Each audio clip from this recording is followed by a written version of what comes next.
आइए हम प्रार्थना करेंगे। प्रेमी परमेश्वर, आपके सन्मुख में शाम के समय आते हैं। आपने सुंदर सा मौका हमारे जीवन में दिया, इसलिए आपका धन्यवाद देते हैं। पिछले हफ्ते भर आप हमारे साथ रहे, हर दुख मुसीबत बीमारी एक्सीडेंट से बचा के रखा। धन्यवाद देते हैं प्रभु जी। आज के बाइबल स्टडी को आपके हाथों में देते हैं। जो लोग रास्ते में हैं उन्हें सुरक्षित रूप से पहुंचने के लिए मदद करिए।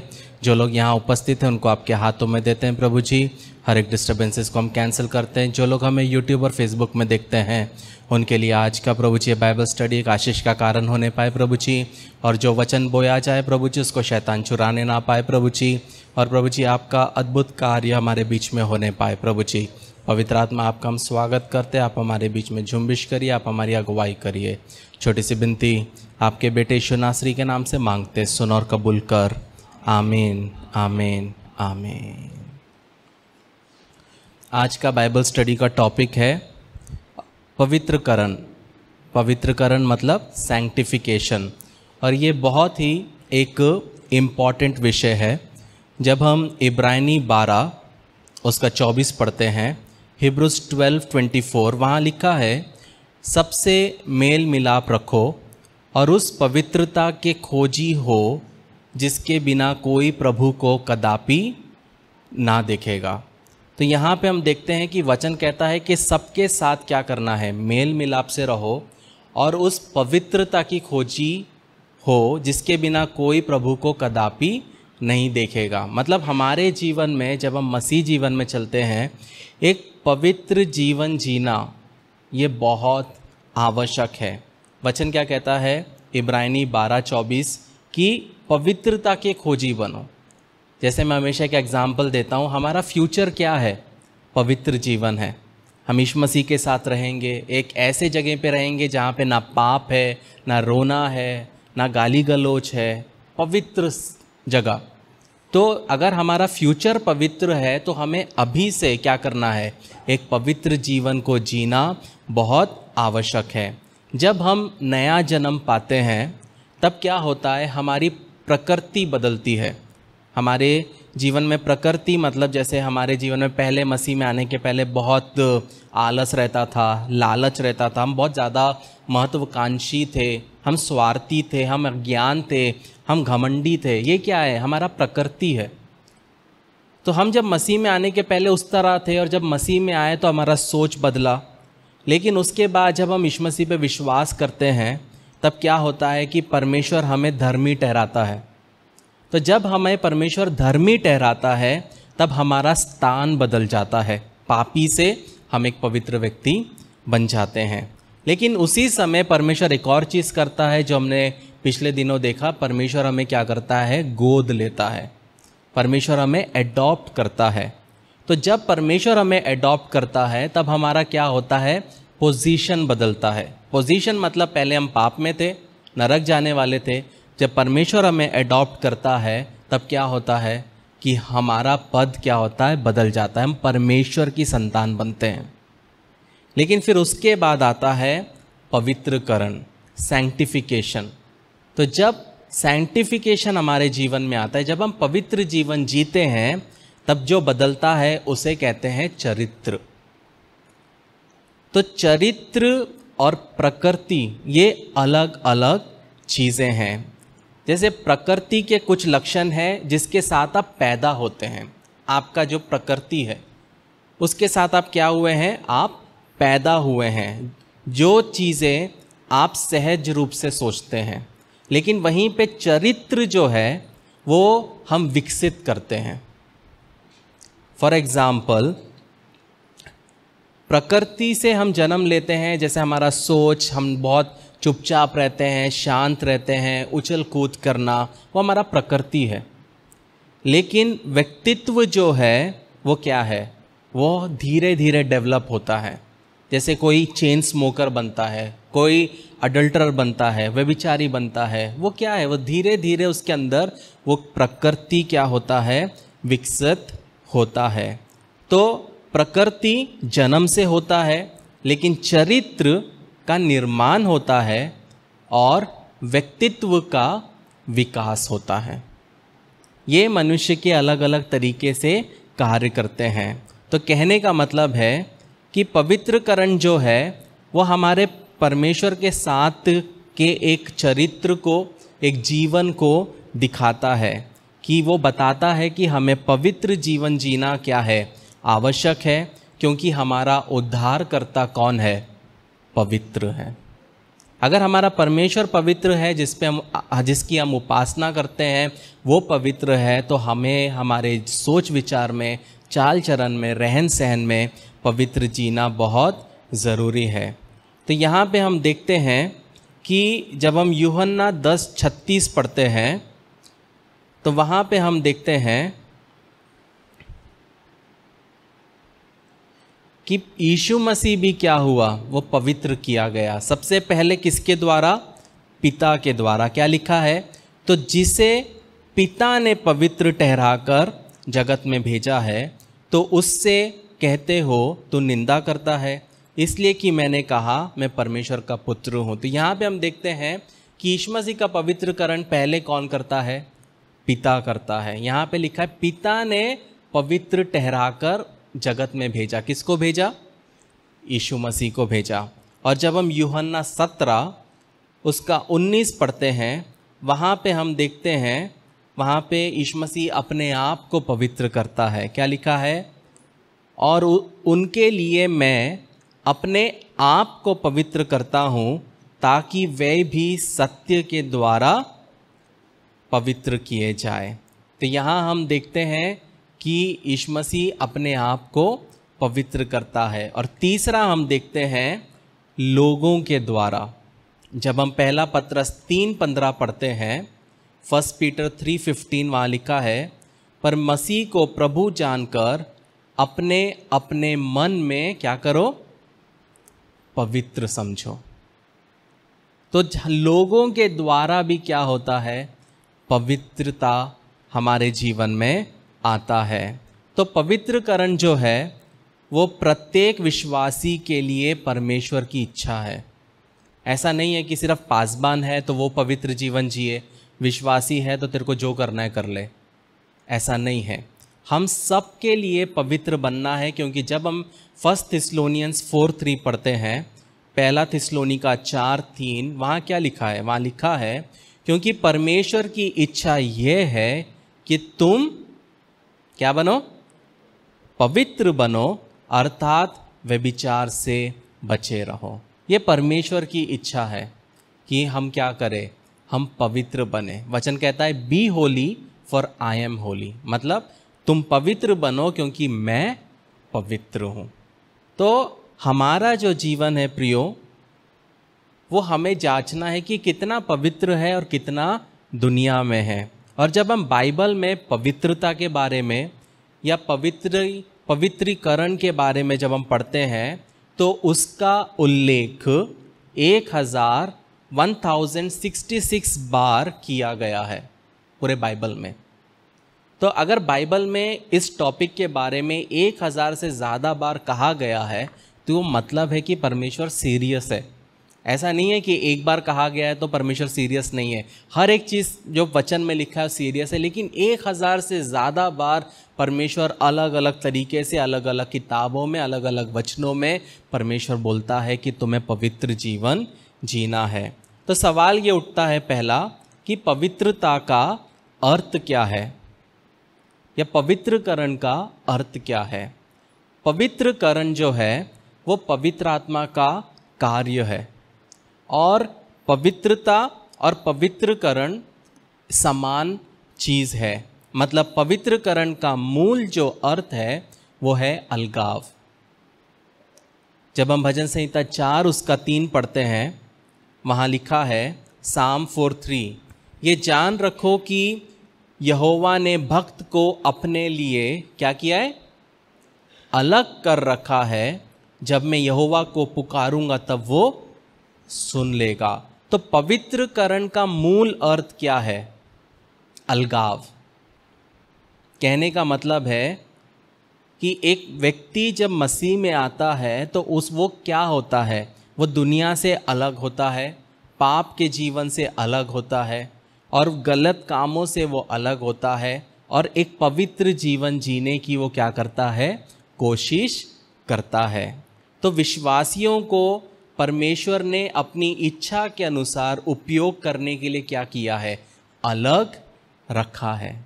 तो जब हम पवित्रकरण को बाइबल के रूप में देखते हैं तो उसका अर्थ ये है परमेश्वर के द्वारा, परमेश्वर के लिए, पाप से एक पवित्र जीवन के लिए अलग किया जाना। ये है पवित्रकरण का अर्थ। क्या है? सिंपल, परमेश्वर के द्वारा, परमेश्वर के लिए, पाप से एक पवित्र जीवन जीने के लिए अलग किया जाना। परमेश्वर नहीं चाहता कि हम पाप के दलदल में रहे, परमेश्वर चाहता है कि हम सब पवित्र जीवन जिए। इसका मतलब ये नहीं है कि हमसे गलती नहीं होगी, इसका मतलब ये नहीं है कि हम कोई पाप नहीं करेंगे, लेकिन इसका मतलब ये है कि हमारा मोटिव जो है वो पवित्र जीवन जीने का है। हम इच्छा रखना है हमें कि मुझे और बेहतर व्यक्ति बनना है, मसीह में एक बेहतर व्यक्ति बनना है, ताकि मेरे कोई भी काम से, मेरे बोलचाल से, चाल चलन से, रहन सहन में कभी भी क्या ना हो, मसीह के नाम की बदनामी ना हो। जब हम दूसरा तिमोती 2:21 पढ़ते हैं, यहाँ हम देखते हैं 2 तिमोती 2:21, यदि कोई अपने आप को इनसे शुद्ध करेगा तो वह आदर का बर्तन और पवित्र ठहरेगा और स्वामी के काम आएगा और हर भले काम के लिए तैयार होगा। तो यहाँ पे हम देखते हैं कि जैसे हमने देखा पवित्रकरण क्या है, परमेश्वर के द्वारा, परमेश्वर के लिए, पाप से एक पवित्र जीवन के लिए अलग होना। तो वहीं पे हम देखते हैं कि जब हम पवित्र जीवन जिएंगे तब हम क्या करेंगे, हम एक आदर का बर्तन और पवित्र ठहरेंगे। और किसके काम आएंगे? चर्च के। ऐसा लिखा है क्या? पासबान के, माता पिता के नहीं, किसके? स्वामी के काम आएगा और हर भले काम के लिए क्या होगा? तैयार होगा। तो ऐसा नहीं है छोटा काम बड़ा काम, हर भले कार्य। अब भले कार्य सिर्फ ये नहीं है कि एक अमाउंट के ऊपर करेंगे तो भला है, छोटा करेंगे तो नहीं, इम्पॉर्टेंट हर भले काम, चाहे वो 2 रुपये का हो, चाहे वो 2 लाख का हो, चाहे वो 20 करोड़ का हो। हर एक चीज़ जो हम परमेश्वर के लिए करते हैं, सिर्फ पैसा नहीं, अपने समय के द्वारा, जो टैलेंट्स परमेश्वर ने हमको दिए उसके द्वारा, हर भले कार्य के लिए क्या करता है, हम तैयार किए जाएंगे। जब हम पुराने नियम में देखते थे तो पुराने नियम में बाइबल जो है मिलाप वाले तंबू और उसकी सामग्री को पवित्र करने की बात करता है। साथ में पुराने नियम में पुरुष को पवित्र किया जाता था, भवन को पवित्र किया जाता था, खेत को पवित्र किया जाता था, जेठा को पवित्र किया जाता था, मंदिर को पवित्र किया जाता था, याजक को पवित्र किया जाता था और एक राष्ट्र को पवित्र किया जाता था। ये पुराने नियम में होता था। जब हम एक्सोडस 49:9-11 पढ़ते हैं,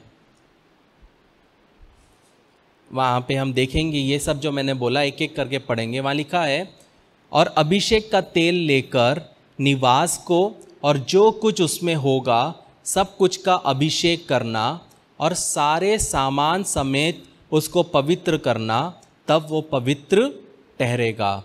सब सामान समेत होमवेदी का अभिषेक करके उसको पवित्र करना, तब वह परम पवित्र ठहरेगी। पाए समेत हौदी का भी अभिषेक करके उसे पवित्र करना। तो यहाँ पे हम देखते हैं अलग अलग चीज़ों को पवित्र करते हुए। सेम चीज़ हम देखते हैं लेविटिकस 27:14-16, लेवी व्यवस्था 27 उसका 14-16। वहाँ लिखा है, फिर यदि कोई अपना घर यहोवा के लिए पवित्र ठहराकर संकल्प करे तो याजक उसके गुण अवगुण दोनों विचार कर उसका मोल ठहराए, और जितना याजक ठहराए उसका मोल उतना ही ठहरे।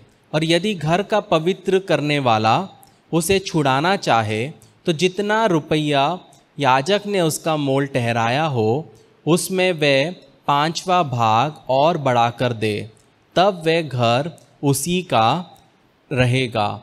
फिर यदि कोई अपनी निज भूमि का कोई भाग यहोवा के लिए पवित्र ठहराना चाहे तो उसका मोल इसके अनुसार ठहरे कि उसमें कितना बीज पड़ेगा। जितनी भूमि में होमर भर जौ पड़े उतनी ही मोल 50 शकेल ठहरे। तो यहाँ पे हम देखते हैं ज़मीन के बारे में, घर के बारे में, पवित्र करना हम देखते हैं। वहीं पे जब हम नंबर्स 8:17 पढ़ते हैं वहाँ पे हम देखते हैं पहलौठे के बारे में। गिनती 8:17 वहाँ लिखा है, इस्राएलियों के पहलौठे चाहे मनुष्य हो चाहे पशु हो सब मेरे हैं, क्योंकि मैंने उन्हें उस समय अपने लिए पवित्र ठहराया जब मैंने मिस्र देश के सब पहलौठे को मार डाला। तो यहाँ हम देखते हैं कि परमेश्वर अलग अलग जगह पे पुराने नियम पे क्या करता था, चीज़ों को, पुरुषों को पवित्र ठहराता था। लेकिन जब हम नए नियम में आते हैं तो विश्वासियों के लिए इसका दोहरा अर्थ है। पहला वो है बुराई से अलगाव और दूसरा परमेश्वर के लिए अलगाव। पुराने नियम में चीज़ थे, सामान थे, वो अलग था, वो पूरा परमेश्वर के लिए था। लेकिन यहाँ पे जब हम नए नियम में आते हैं तो पहला है बुराई से अलगाव, मतलब सेपरेशन फ्रॉम ईविल, और दूसरा परमेश्वर के लिए अलगाव जिसको बोलते हैं सेपरेशन अनटू गॉड। ये दो चीज़ नए नियम में आता है। जैसे हम बुराई से अलगाव को देखेंगे तो दूसरा क्रॉनिकल्स 29:5 जब हम पढ़ते हैं वहाँ लिखा है, दूसरा इतिहास 29:5, और उनसे कहने लगा, हे लेवियों मेरी सुनो, अब अपने आप को पवित्र करो और अपने पूर्वजों के परमेश्वर के भवन को पवित्र करो और पवित्र स्थान में से मैल निकालो। तो इसको क्या बोलते हैं, बुराई से अलगाव करना, मैल को निकालना, अपने जीवन से गंदगी को निकालना। वहीं पे इसी चैप्टर में से जब हम 15 से 18 भी पढ़ते हैं वहाँ पे भी हम देखते हैं ऐसा ही कुछ कहा गया है, इन्होंने अपने भाइयों को इकट्ठा किया और अपने आप को पवित्र करके राजा की उस आज्ञा के अनुसार जो उसने यहोवा से वचन पाकर दी थी, यहोवा का भवन शुद्ध करने के लिए भीतर गए। तब याजक यहोवा के भवन में भीतरी भाग को शुद्ध करने के लिए उसमें जाकर यहोवा के मंदिर में जितनी अशुद्ध वस्तुएं मिली उन सबको निकालकर यहोवा के भवन के आंगन में ले गए और लेवियों ने उन्हें उठाकर बाहर किद्रोन के नाले में पहुंचा दिया। पहले महीने के पहले दिन को उन्होंने पवित्र करने का काम आरंभ किया और उसी महीने के 8वें दिन को वे यहोवा के ओसारे तक आ गए। इस प्रकार उन्होंने यहोवा के भवन को 8 दिन में पवित्र किया और पहले महीने के 16वें दिन को उन्होंने उस काम को पूरा किया। तब उन्होंने राजा हिजकिया के पास भीतर जाकर कहा, हम यहोवा के पूरे भवन को और पात्रों समेत होम बलि की वेदी और भेंट की रोटी की मेज़ को भी शुद्ध कर चुके हैं। तो यहाँ हम देखते हैं पुराने नियम में क्या करते थे, वो बुराई से अलगाव मतलब गंदगी को साफ करते थे। तो जब हम मसीह जीवन में हैं तो हमको क्या करना है, हमारे ज़िंदगी में हर एक वो चीज़, हर एक वो व्यक्ति, हर एक वो कार्य जो हम करते हैं जो पाप है, जो गलत है, जो हमें मैल हमारे जीवन में लाता है, हमारे सोच को ख़राब करता है, वो सब चीज़ को एक एक करके हमें क्या करना है, निकालना है, हमको उसको फेंकना है। दूसरा हम देखते हैं परमेश्वर के लिए अलगाव। पहला था बुराई से अलगाव, दूसरा परमेश्वर के लिए अलगाव। जब हम लेविटिकस 27 उसका 16 पढ़ते हैं, लेवी व्यवस्था 27 उसका 16 वहाँ लिखा है, फिर यदि कोई अपनी निज भूमि का कोई भाग यहोवा के लिए पवित्र ठहराना चाहे तो उसका मोल इसके अनुसार ठहरे कि उसमें कितना बीज पड़ेगा। जितना भूमि में होमर भर जौ पड़े उतनी का मोल 50 शकेल ठहरे। तो यहाँ पे हम देखते हैं कि वो भूमि का एग्जाम्पल लेते हैं कि लोग क्या करते थे, अपने भूमि को क्या करते थे, परमेश्वर के लिए अलग करके रखते थे, परमेश्वर को देते थे। वैसे ही जब हम मसीह जीवन में रहते हैं तब हमें अपने आप को, हम सबके पास भूमि नहीं है, हमारा समय, हमारा टैलेंट, हमारा परिवार क्या करना है, अलग करना है, अपने आप को अलग करना है, ताकि हम परमेश्वर के लिए क्या कर सके, हम पवित्र जीवन को व्यतीत कर सके। तो दूसरा सवाल ये उठता है कि पवित्रकरण का लेखक कौन है, पवित्र कौन करता है? तो उसका आंसर है त्रिएक परमेश्वर। ऐसा नहीं है कि सिर्फ पिता, ऐसा नहीं सिर्फ यीशु मसीह, ऐसा नहीं सिर्फ पवित्र आत्मा, बल्कि पिता, पुत्र, पवित्र आत्मा। तो जब हम पहला थिस्सलुनीयों 5:23 और 24 पढ़ते हैं, फर्स्ट थिस्सलुनियंस 5:23-24, वहाँ लिखा है, शांति का परमेश्वर आप ही तुम्हें पूरी रीति से क्या करे, पवित्र करे, और तुम्हारी आत्मा और प्राण और देह हमारे प्रभु यीशु के आने तक पूरे पूरे और निर्दोष और सुरक्षित रहे। तुम्हारा बुलाने वाला सच्चा है और वह ऐसा ही करेगा। तो जब हम 23वां वचन पढ़ते हैं, वहाँ लिखा है, शांति का परमेश्वर आप ही हमें क्या करता है, पवित्र करता है। तो लेखक कौन है, हम उसमें देखते हैं, पहला परमेश्वर। दूसरा, जब हम इफिसियों 5:26 पढ़ते हैं, वहाँ लिखा है इफिशियंस 5:26 कि उसको वचन के द्वारा जल के स्नान से शुद्ध कर कर पवित्र बनाए। वचन किसको बोला जाता है नया नियम में? यीशु मसीह को। आदि में वचन था, वचन परमेश्वर के साथ था और वचन परमेश्वर था। तो यहाँ पे हम देखते हैं कि वचन के द्वारा जल के स्नान से शुद्ध कर कर पवित्र बनाए। तो वचन कौन है? यीशु मसीह हमारे जीवन में क्या करता है, हमें पवित्र बनाता है। और जब हम दूसरा थिस्सलुनीयों 2:13 पढ़ते हैं, 13 और 14, वहाँ पे हम देखते हैं, हे भाइयों और प्रभु के प्रिय लोगों, चाहिए कि हम तुम्हारे विषय में सदा परमेश्वर का धन्यवाद करते रहे, क्योंकि परमेश्वर ने आदि से तुम्हें चुन लिया है कि किसके द्वारा?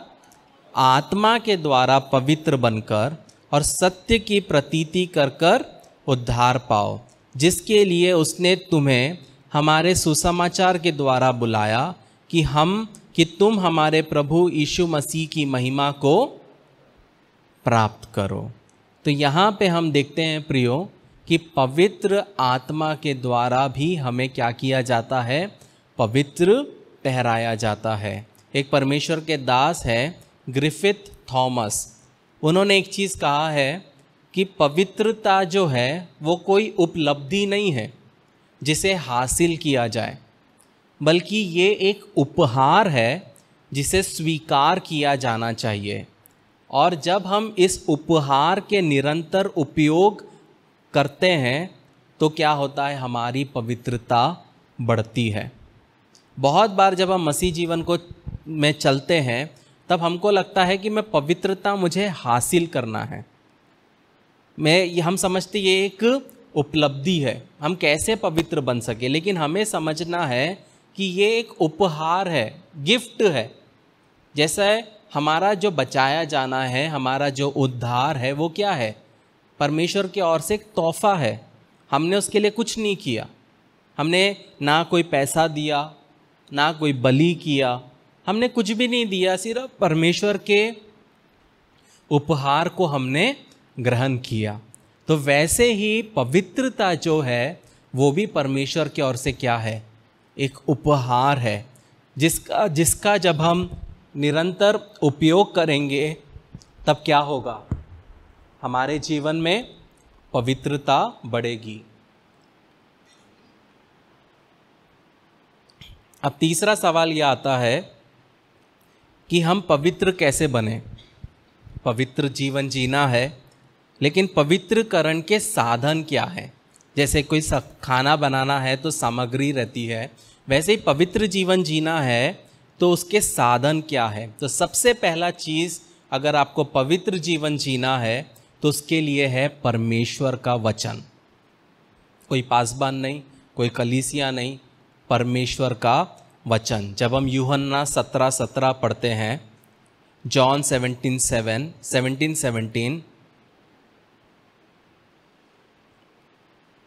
क्या लिखा है? सत्य के द्वारा उन्हें पवित्र कर, तेरा वचन सत्य है। किसके द्वारा? सत्य के द्वारा उन्हें पवित्र कर, तेरा वचन सत्य है। कहने का मतलब है जब हमें अगर पवित्र जीवन जीना है तब हमें क्या करना है? हमें ज़्यादा से ज़्यादा समय वचन में व्यतीत करना है। और क्यों वचन में व्यतीत करना है? क्योंकि वचन जो है वो हमारे पाप को प्रकट करता है। और जब हम नए नियम में देखते हैं तो नए नियम में 202 पापों के बारे में बताया गया है। कितने? 202 प्रकार के पाप, जिसमें से 21 सूचियां हैं और जिसमें 103 अलग अलग प्रकार के पाप हैं। तो जितना आप वचन पढ़ोगे, जितना आप वचन के साथ रहोगे, आपको समझेगा कि मुझे क्या नहीं करना है, क्या करना है। आपको पता है ज़्यादा खाना पाप है, अननेसेसरी भूख नहीं लगी हम फिर भी दबा के खा रहे हैं, वो पाप है वचन के अनुसार। ऐसे बहुत से गलतियां हैं जो हमको पता नहीं है और हम वो करते जाते हैं। तो जितना आप वचन पढ़ोगे वो क्या करेगा? हमें और शुद्ध करेगा, हमें और साफ करेगा। हम बहुत बार अपने माँ को, अपने पिता को चिल्ला देते हैं। अगर वो चीज़ हम पुराने नियम में करते तो हमको घसीट के रोड में लेके जाते और पथराव करके मारते। लेकिन आज नहीं होता, हम जैसा चाहते हैं अपने माता पिता से बात कर लेते हैं। तो जब हम वचन पढ़ेंगे हमको समझ में आएगा कि क्या हमें नहीं करना है और क्या करना है। तो जितना आपके अंदर वचन है उतना पवित्र जीवन आप जी पाओगे। पवित्र आत्मा जो है वो हमारे दिल को क्या करता है? टटोलता है। जैसे हम सबके अंदर क्या है? एक डेटाबेस है। डेटाबेस मतलब एक ऐसा चीज़ है जो पूरा नॉलेज को क्या करता है? संभालता है, रखता है। तो पवित्र आत्मा क्या करता है कि जब कोई परिस्थिति आती है तो यही वचन में से निकाल के हमको देता है। अगर मेरे अंदर में वचन नहीं है तो पवित्र आत्मा मेरे अंदर वो काम नहीं कर पाएगा। जितना ज़्यादा आपके अंदर वचन है उतना ज़्यादा परमेश्वर आपको उपयोग कर पाएगा, उतना सटीकता से आप प्रचार कर पाओगे, उतने अच्छे से आप भविष्यवाणी कर पाओगे, उतने अच्छे से परमेश्वर आपको उपयोग कर पाएगा। अगर आपको पता ही नहीं कि दाऊद कौन है तो जब परिस्थिति आएगी तो पवित्र आत्मा, पता है दाऊद का एग्जाम्पल लेना, लेकिन आपको ही नहीं पता, तो पवित्र आत्मा आपको वो इंस्पायर नहीं कर पाएगा कि इस व्यक्ति के साथ दाऊद के बारे में बता। इसीलिए वचन आना ज़रूरी है। जितना आपके अंदर नॉलेज रहेगा उतना अच्छा पवित्र आत्मा आपको उपयोग में लाएगा। दूसरा चीज़, लहू के द्वारा। जब हम हिब्रूज 13:12 पढ़ते हैं, इब्रानी 13:12, वहाँ लिखा है, इसी कारण यीशु ने भी लोगों को अपने लहू ही के द्वारा पवित्र करने के लिए फाटक के बाहर दुख उठाया। तो यहाँ हम देखते हैं लहू के द्वारा पवित्र होना, मतलब वचन पाप को क्या करता है? प्रकट करता है कि ये तूने गलत किया, ये तूने गलत किया। लेकिन लहू जो है उसे साफ करता है, लहू जो है धोता है, और उसका परिणाम क्या होता है? पवित्रीकरण, पवित्रता। तीसरा है, परमेश्वर हमें किस तरह पवित्र बनाता है, यह हम सबको शायद पसंद ना आए, ताड़ना से। जब हम हिब्रूज 12:10-11 पढ़ते हैं, इब्रानी 12:10-11, वहाँ लिखा है, वे तो अपनी अपनी समझ के अनुसार थोड़े दिनों के लिए ताड़ना करते थे, पर वह तो हमारे लाभ के लिए ही करता है कि हम भी उसकी पवित्रता के भागी हो जाए। वर्तमान में हर प्रकार की ताड़ना आनंद की नहीं पर शोक ही की बात दिखाई पड़ती है, तो भी जो उसको सहते सहते पक्के हो गए हैं, बाद में उन्हें चैन के साथ धर्म का प्रतिफल मिलता है। तो परमेश्वर क्या करता है? जिस तरह एक पिता अपने बच्चे की ताड़ना करता है, माता पिता अपने बच्चे को मारते हैं, डांटते हैं, फटकारते हैं, क्यों? उनका भला चाहते हैं। वैसे ही परमेश्वर क्या करता है जब परमेश्वर हमको बोलता है ये नहीं करना, नहीं करना, नहीं करना, फिर भी हम जब करते जाते हैं, तब परमेश्वर भी क्या करता है, हमें डांटता है वचन के द्वारा। जब हम नहीं सुनते तो हमें मारता भी है। तो ये हमारे ऊपर है, क्या हम परमेश्वर के हाथ में गिरना चाहते हैं, या जब वो डांटे ही तो सुधर जाओ। जब उसका वचन से हमको पता है गलत कर रहे हैं तो ना करें, एक पवित्र जीवन जीने की कोशिश करें। चौथा चीज़ जो है वो है परमेश्वर के प्रति समर्पण करने के द्वारा। जब हम रोमियो 6:19 पढ़ते हैं, रोमन्स 6:19, वहाँ लिखा है, मैं तुम्हारी शारीरिक दुर्बलता के कारण मनुष्यों की रीति पर कहता हूँ, जैसे तुमने अपने अंगों को कुकर्म के लिए अशुद्धता और कुकर्म के दास करके सौंपा था, वैसे ही अब अपने अंगों को पवित्रता के लिए धार्मिकता के दास करके सौंप दो। तो जब हम मसीह में आने के पहले हम हमारे शरीर को हम पाप के लिए उपयोग में लाते थे, हम इसी शरीर से सब चीज़ करते थे, लेकिन वचन क्या कहता है, अब क्या करना है, इन्हीं अंगों को क्या करना है, पवित्रता के लिए और धार्मिकता के दास करके हमें सौंपना है। सौंपना मतलब समर्पण। तो हम पवित्र जीवन तभी जी पाएंगे जब हम हमारे शरीर को परमेश्वर के हाथ में समर्पित करेंगे कि परमेश्वर, पहले मैं शरीर के द्वारा पाप करता था, करती थी, लेकिन अब मैं पवित्र जीवन जीने के लिए अपने शरीर को समर्पित करता हूँ, करती हूँ। वो चीज़ के द्वारा हमारे जीवन में पवित्रता आती है। और आखिरी जो है वो है अपने आप से, खुद से।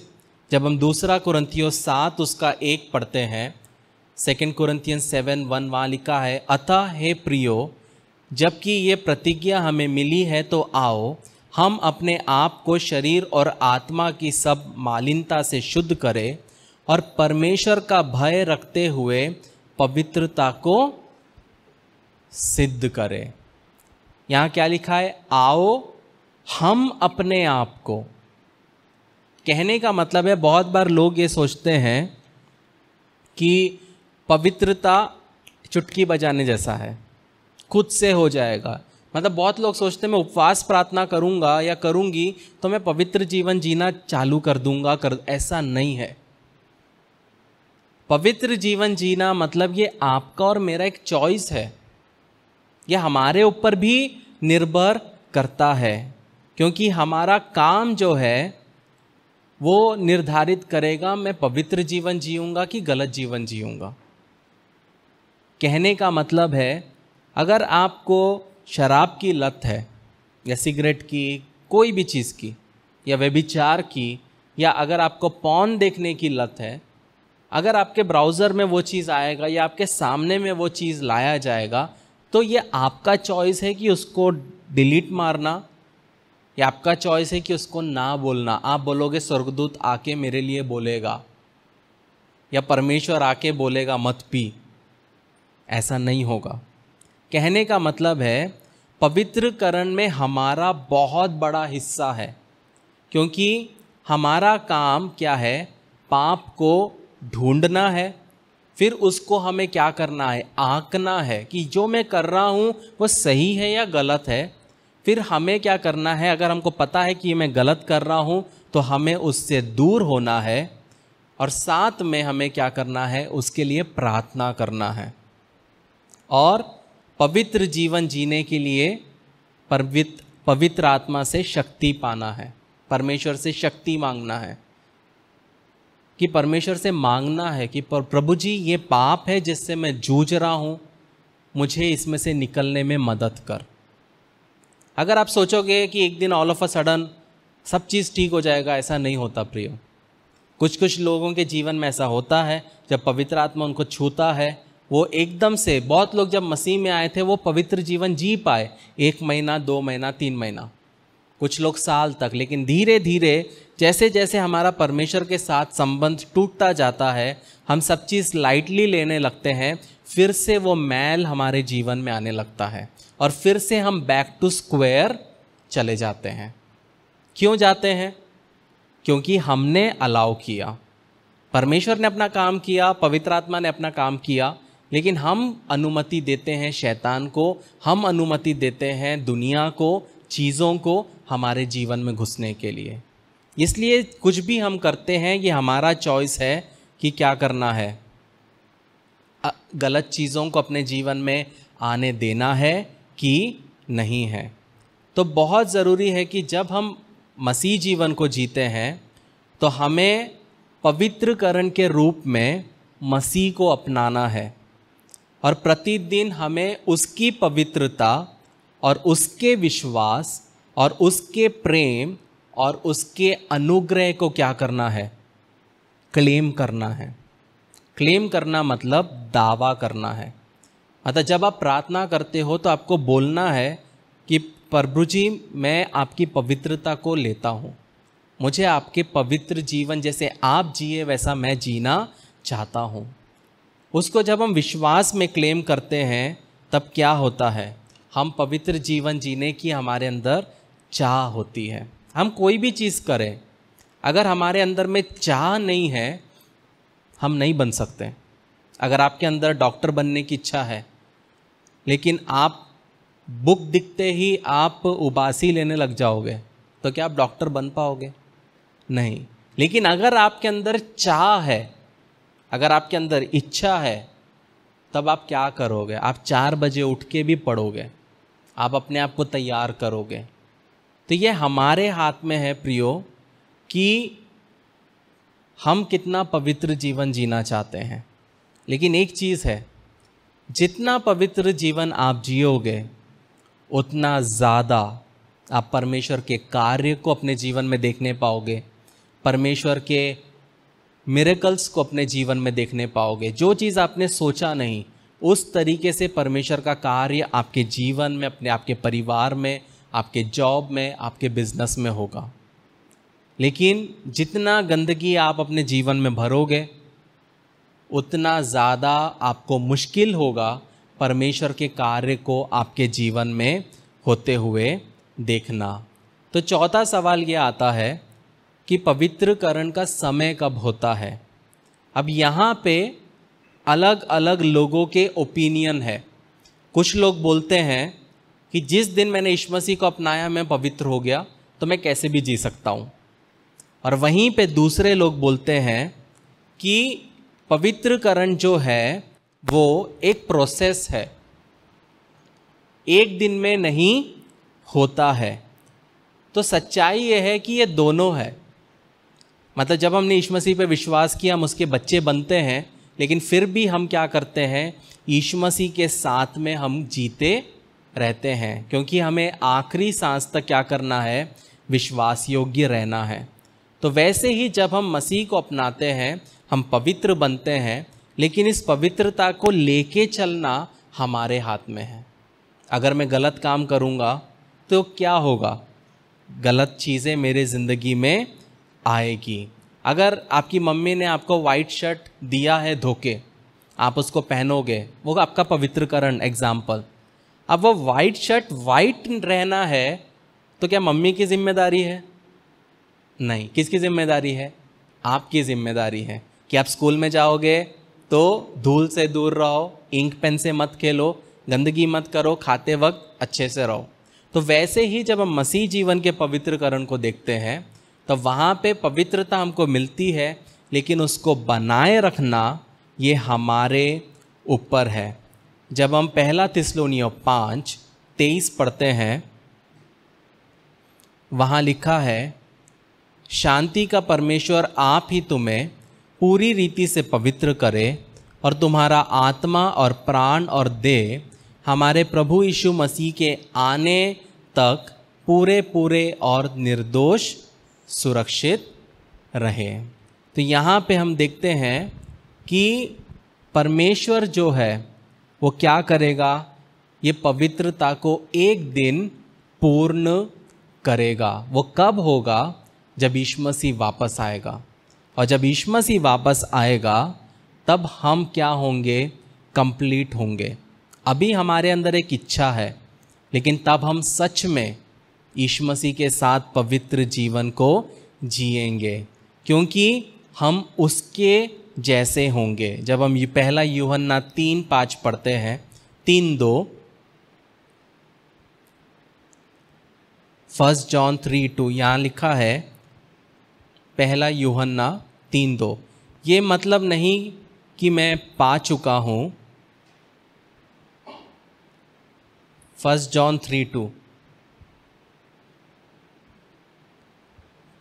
ये मतलब नहीं, ठीक है वचन को सुनते हैं, शायद मैंने गलत लिखा हो।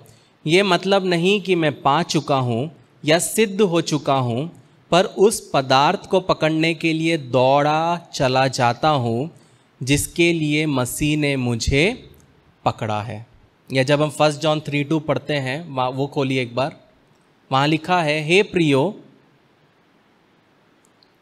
अभी हम परमेश्वर की संतान है और अब तक ये प्रकट नहीं हुआ कि हम क्या कुछ होंगे।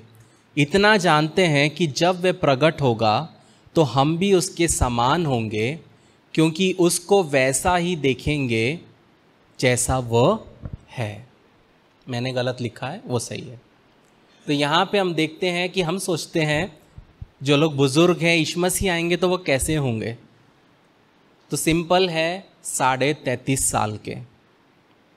इस वचन के आधार पे बहुत लोग ये सिखाते हैं, मानते भी हैं कि जो भी व्यक्ति रहेगा नए आकाश और पृथ्वी में, वो यीशु मसीह जैसा रहेगा 33.5 साल का। जो 90 साल का पुरुष भी जवान दिखेगा। तो कहने का मतलब है कि एक दिन आएगा प्रियो कि जब हमको टेंशन नहीं लेना पड़ेगा। आज हम जूझेंगे, हमको नहीं देखना, हमको नहीं करना, लेकिन अंदर से आता है एक बार कर लेना।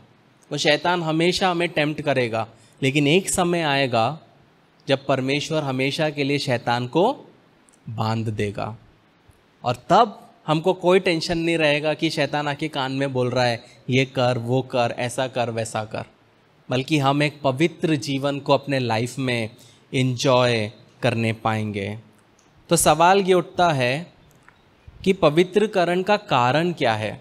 जब हम यूहन्ना 17:19 पढ़ते हैं, वहाँ लिखा है, और उनके लिए मैं अपने आप को पवित्र करता हूँ ताकि वे भी सत्य के द्वारा पवित्र किए जाएं।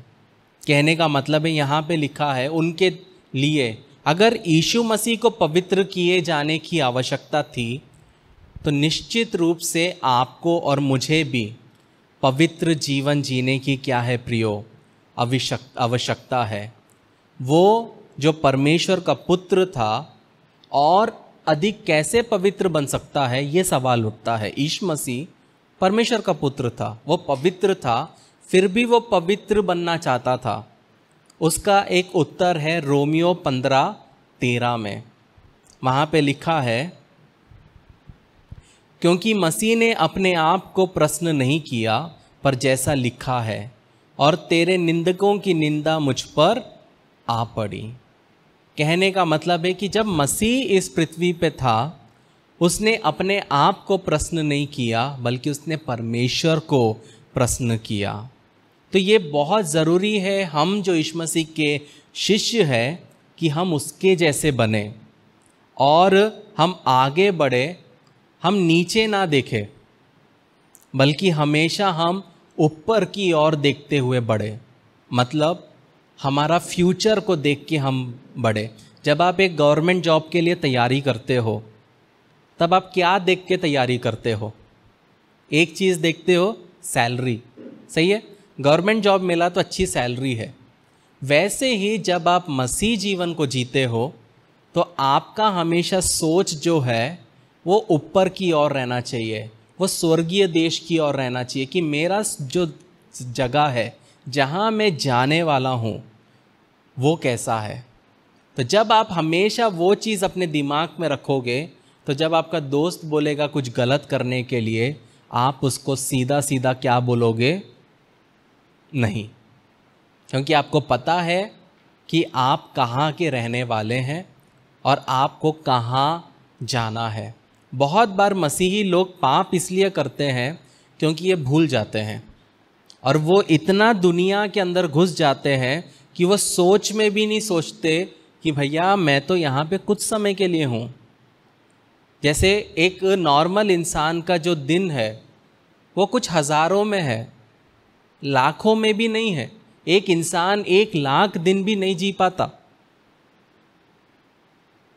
कैलकुलेट करके देखिए, ये है हमारा जिंदगी। लेकिन इसके बाद है एक्चुअल जिंदगी, जब हम यीशु मसीह के साथ हमेशा हमेशा रहेंगे। तो आखिरी पॉइंट ये आता है कि परिणाम क्या है। जब आप पवित्र जीवन जिएंगे तो उसका परिणाम क्या होगा। तो सबसे पहला चीज़ है मसीह के द्वारा पूर्णता। जब हम हिब्रूज 10:14 पढ़ते हैं, वहाँ लिखा है, क्योंकि उसने एक ही चढ़ावे के द्वारा उन्हें जो पवित्र किए जाते हैं सर्वदा के लिए सिद्ध कर दिया। तो पवित्रता हमारे जीवन में पूर्णता लाती है, कंप्लीटनेस लाता है। हम भले पाप के समय में जी रहे हैं, लेकिन जब हम अपने आप में देखते हैं, हम अपने आप को कंप्लीट महसूस करते हैं। हम थोड़ा थोड़ा स्वर्ग का टेस्ट हम यहाँ पे भी ले पाते हैं। दूसरा जो पवित्रता का परिणाम है वो है पवित्रता का फल। जब हम रोमियो 6:22 पढ़ते हैं, वहाँ लिखा है, परंतु अब पाप से स्वतंत्र होकर और परमेश्वर के दास बनकर तुमको फल मिला जिससे पवित्रता प्राप्त होती है, और उसका अंत क्या है? अनंत जीवन। अनंत जीवन क्या है? पवित्रता का फल है। आज के दुनिया में पवित्रता बोरिंग है, ओल्ड स्कूल है। अगर आप अपनी पत्नी के प्रति वफादार हो तो आपका दोस्त बोलेगा तू पागल है, देख मैं 3 को लेके चल रहा हूँ, मेरा लाइफ कितना अच्छा है। आप अगर वचन के अनुसार चलोगे तो आपके दोस्त बोलेंगे तेरा लाइफ बहुत बोरिंग है। लेकिन हम जो पवित्र जीवन जीने की कोशिश करते हैं, हम 100% पवित्र नहीं हैं, कमियां हम में भी है, लेकिन उसका एक फल है, वो है अनंत जीवन। तो सवाल मेरा ये है कि क्या आपकी आत्मा में पवित्रता की लालसा है? क्या आपके अंदर वो विचार आता है कि मुझे और पवित्र जीवन जीना है, मुझे और अच्छा जीवन जीना है? क्या आपकी आत्मा में शुद्ध जीवन जीने की लालसा है, अच्छा जीवन जीने की लालसा है? अगर वो लालसा नहीं है तो आप कभी भी पवित्र जीवन को जी नहीं पाएंगे। क्या आपकी आत्मा में यीशु मसीह जैसे बनने की लालसा है? अगर यीशु मसीह बनने की लालसा है कि मेरे को यीशु मसीह जैसा बनना है, तो ही हम पवित्र जीवन जी पाएंगे। और अगर आपके अंदर परमेश्वर के पुत्र के छवि के अधिक अनुरूप होने की लालसा है, तो ही आप पवित्र जीवन जी पाएंगे। कहने का मतलब है प्रियो, जब हम वचन के प्रति आज्ञाकारिता में चलेंगे तब हम पवित्र जीवन जी पाएंगे। और यदि हम असफल होते हैं तो हमें क्या करना है? तुरंत अपने पापों का स्वीकार करना है, और परमेश्वर हमें क्या करेगा? तुरंत बहाल करेगा। परमेश्वर ये नहीं बोलेगा नहीं माफ़ करता, जा 1 घंटा मुर्गा बन फिर माफ़ करूँगा। परमेश्वर ऐसा नहीं बोलेगा। जब हम याकूब 4:7 पढ़ते हैं, वहाँ लिखा है, शैतान का सामना करो तो वह तुम्हारे पास से भाग निकलेगा। तो जब तक आप शैतान का सामना नहीं करोगे वो भागेगा नहीं। आप बोलोगे मुझे बहुत, क्या बोलते हो वर्ड, तलब, राइट? बहुत तलब होती है, बहुत तलब होती है। शैतान लाएगा, पर क्या आपने उसका सामना किया? क्या आपने उसका कोशिश किया? क्योंकि जब आप कोशिश करोगे और जब आप बोलोगे परमेश्वर मैं नहीं कर सकता, तू ही कर सकता है, तब पवित्र आत्मा हमें बल देगा, सामर्थ देगा। लेकिन हम अब अपने खुद से करने की कोशिश करेंगे, हम हमेशा हारेंगे। लेकिन जब आप पवित्र आत्मा के ऊपर दे दोगे, पवित्र आत्मा वो सोच को, वो विचार को, वो इच्छा को ही जड़ से उखाड़ देगा, लेकिन परमेश्वर चाहता है कि हम उसके हाथ में दें। ये बहुत ज़रूरी है। और सबसे इम्पॉर्टेंट, प्रार्थना करना है, बाइबल पढ़ना है, गवाही देना है और दूसरों के लिए जीने के नियमित समय में विश्वास योग्य रहना है। तो ही क्या होगा प्रियो, आप पवित्र जीवन जी पाओगे। अगर आपको लगेगा कि संडे को 3 घंटे आप यहाँ बैठे हो और हफ्ते में 6 दिन आप पवित्र जीवन जियोगे, नहीं होगा। हर दिन आपको बाइबल पढ़ना है, प्रार्थना करना है, गवाही देना है। गवाही देना मतलब क्या? परमेश्वर ने जो आपके लिए किया अपने दोस्तों को बताना है, क्योंकि जब आप गवाही देते हैं वो वहाँ पे भी आपके जीवन में पवित्र आत्मा आपको क्या करता है? साफ करता है। जब क्या होता है गवाही देते वक्त, आप अपने दोस्त को बोलते हो पता है क्या, मैं ऐसा था, ऐसा नहीं करना है। हम उसको बोलते हैं चोरी नहीं करना है, चकाटी नहीं करना है, दारू नहीं पीना है। हम बड़ा बड़ा वचन देते, अंदर में वचन हमको काटता, पिछले हफ्ते तो पिया तू। ये होता है साफ। जब आप गवाही देते हैं तो वो तलवार जब सामने वाले को काटता है तो वो तुमको भी काटता है। हमको जब किसी को बताना है तो हम बहुत बड़ा बड़ा, इतना दूर तक कि भयंकर जाते हम, लेकिन जब हम खुद को जांचते तो हमको पता चलता है कि हम कितने पानी में हैं। तो इन शॉर्ट, पवित्रकरण हमें कब्र से परे विरासत की गारंटी है। मतलब पवित्रकरण हमें गारंटी देता है कि मरने के बाद हम परमेश्वर के साथ हमेशा रहेंगे। लेकिन जब आप पवित्र जीवन जियोगे तो आप कभी मत समझना कि आपके अंदर बहुत अच्छा लगेगा। ये एक बहुत ही कठिन चीज़ है। जैसे कि हम जब खाते हैं हमें बहुत अच्छा लगता, टेस्ट लगता, खाते रहते हैं। फिर 3 महीने के बाद एकदम से वेट देखते तो पता चलता 70 के हो गए। ये है पाप। एग्जाम्पल के लिए कि जब हम उसको करते जाते हैं, हमको पता नहीं चलता, हम इंजॉय करते हैं, लेकिन एक समय एकदम से हमको महसूस होता है यार मैं कहाँ घुस गया, मैं एकदम से 70 का हो गया। अब आता है पवित्रकरण, जो कि टफ चीज़ है। रोज़ सुबह उठना है ना, गर्म पानी नींबू डाल के, हनी डाल के मिक्स करके पीना, ये सब चीज़ें कर करके हम सोचते हैं हमको पतला होना है। मुश्किल है, लेकिन जो सीरियसली करेगा वो पतला भी हो जाएगा। तो वैसे ही प्रियो मसीह जीवन है। अगर पवित्र जीवन जीना है तो आसान नहीं है, लेकिन नामुमकिन भी नहीं है। परमेश्वर चाहता है हम पवित्र जीवन जिए। आपके दोस्त आपके व्यवहार से आपको पहचानेंगे। आपके जीवन में आप जिस तरह बात करते हैं उससे आपको पहचानेंगे। आपको अपना पवित्र जीवन जीने के लिए क्रॉस टांगने की ज़रूरत नहीं है, रोज़री पहनने की ज़रूरत नहीं है।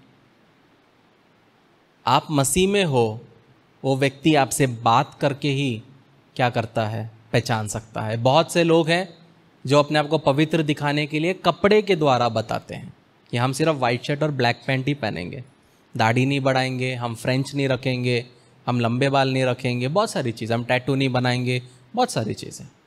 वो बाहरी रूप से पवित्रकरण दिखा रहे हैं।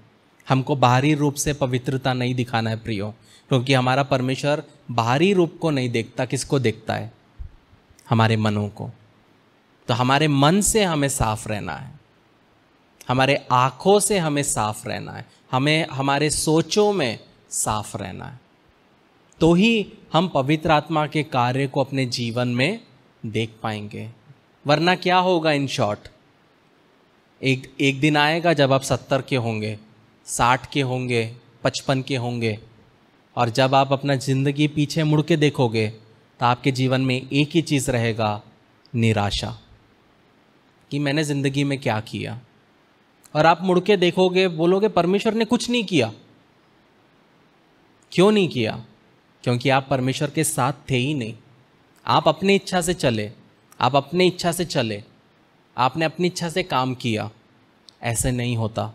वचन के अनुसार चलोगे, पवित्रता में चलोगे, तब परमेश्वर के कार्य को आप अपने जीवन में देखने पाओगे। आइए हम प्रार्थना करें। प्रेमी परमेश्वर, आपके सन्मुख में शाम के समय आते हैं प्रभु जी। जो वचन बोया गया प्रभु जी, इसको शैतान चुराने ना पाए प्रभु जी, बल्कि ये वचन प्रभु जी हम सबके जीवन में प्रभु जी धंसने पाए प्रभु जी, और प्रभु जी एक पौधा बनने पाए प्रभु जी, और प्रभु जी आपका आशीष हमारे जीवन में इस वचन पे होने पाए प्रभु जी। और प्रभु जी पवित्र जीवन जीते हुए उस अनंत जीवन में प्रवेश करने के लिए, वो जीवन का मुकुट पाने के लिए हम सबको मदद करिए प्रभु जी। छोटी सी विनती आपके बेटे यीशु नासरी के नाम से मांगते हैं, सुन और कबूल कर। आमीन, आमीन, आमीन। तो आप विवाह के लिए आगे कदम बढ़ाने को तैयार हैं। बधाई। इससे पहले कि आप अपनी शादी के दिन की तैयारी में जुट जाएं, योजना बनाएं और परेशान होने लगें, एक सबसे महत्वपूर्ण बात न भूलें, आपकी शादी। एक अध्ययन के अनुसार विवाह पूर्व परामर्श या वैवाहिक थेरेपी पूरा करने वाले जोड़ों में तलाक की संभावना 31% तक कम होती है, और कोर्टशिप टू मैरिज इसमें आपकी मदद करता है। हमारे कोर्स और पाठों में विवाहित जीवन के संघर्षों, वास्तविकताओं और रोजमर्रा की दिनचर्या जैसे कई विषय सम्मिलित किए गए हैं। इस कार्यक्रम पर कई जोड़ों का भरोसा रहा है जो जिंदगी के इस नए स्तर पर जाने के लिए तैयार हैं। लेकिन इसके लिए सिर्फ हमारी बात को ही न माने, आप अपना पहला पाठ मुफ्त सीख सकते हैं। एक बार जब आप कोर्टशिप टू मैरिज के साथ रजिस्ट्रेशन करते हैं तो आप हमारी 30 दिन की मनी बैक गारंटी द्वारा भी सुरक्षित रहते हैं, और आप तैयार हैं एक सुखी वैवाहिक जीवन के लिए। courtship2marriage.com पर आज ही अपना पहला लेसन शुरू करें।